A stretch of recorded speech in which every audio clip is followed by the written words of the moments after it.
जुगनीपुर गांव का किस्सा है। उसी गांव में रहता था बुड्ढू। नाम तो उसका ना जाने क्या था, पर सब उसे कहते थे बुड्ढू राम। था भी वो थोड़ा बुड्ढू।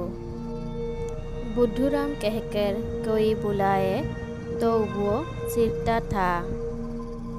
सोचता था जैसे भी हो मुझे अक्लमंद होना चाहिए।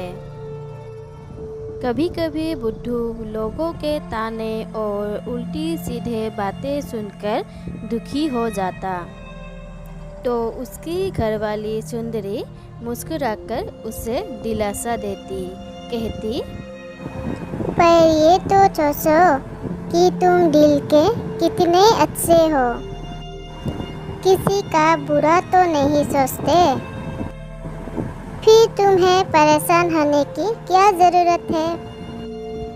बुड्ढू को बात समझ में आ जाती, लेकिन कुछ दिनों बाद फिर कोई ऐसी बात हो जाती कि वो परेशान हो उठता। एक दिन बुड्ढू ने दुखी होकर अपनी घरवाली सुंदरी से कहा, अरे सुनो तो, जरा बताओ अकल कहाँ मिलती है। थोड़ी अकल मिल जाए तो लोग मुझे बुड्ढू कहना छोड़ देंगे। सुनकर सुंदरी को हंसी आ गई। बोली, मुझे तो पता नहीं, पर सुना है पहाड़ पर एक बुढ़िया माई रहती है। वो बड़ी अक्लमंद है, आप उससे जाकर बात करो। अगले दिन बुड्ढू सुबह सुबह नाश्ता करके निकला। पहाड़ की सराय सरने लगा। होते होते दोपहर हो गई। ऊपर पहुंचा तो देखा एक बुढ़िया अपने खेतों में पानी दे रही है। बुड्ढू ने पूछा, क्या तुम ही अकल की परदादी हो? जल्दी से मुझे थोड़ी अकल दे दो। बताओ मुझे कितने पैसे देने होंगे।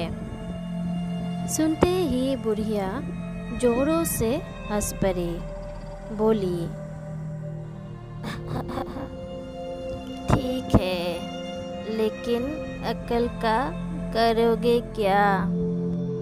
करना क्या है?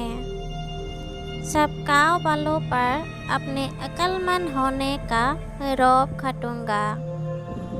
सब मुझे बुड्ढू कहकर चिढ़ाते जो हैं। अच्छा, बुड्ढू कहते हैं। चाची, ये तो बुरी बात है। बुढ़िया बोली। फिर पूछने लगी, अच्छा बताओ तो तुम्हारे घर पर कौन कौन है? कोई नहीं, बस मेरी घरवाली है सुंदरी। वो तो बड़ी ही सुंदर, बड़ी ही अच्छी है। बुड्ढू बोला। बुढ़िया मुस्कुराई। अच्छा ठीक है, तो कल उसे भी साथ लेकर आना। अगले दिन बुड्ढू के साथ सुंदरी भी गई। बुढ़िया ने देर तक सुंदरी से बातें की। सुंदरी उसे भा गई। वो थी ही इतनी अक्लमंद। कुछ देर बाद बुढ़िया बोली, जा बुड्ढू, अब घर जा।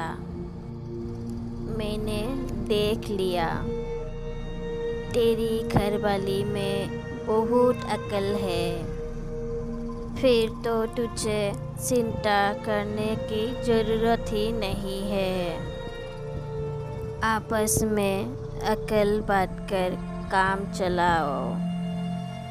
जब भी तेरे सामने कोई दुख परेशानी आए तो घरवाली से सलाह कर लिया कर। अरे वाह, ये तो मैंने सोचा ही नहीं था कि मेरी घरवाली के पास अकल की पूरी पोटली है, पोटली। कहकर बुद्धू हंसा। सुंदरी के साथ उसने बुढ़िया को प्रणाम किया। फिर उसका हाथ पकड़कर बुद्धू बड़े मज़े से अपने घर की ओर चल पड़ा।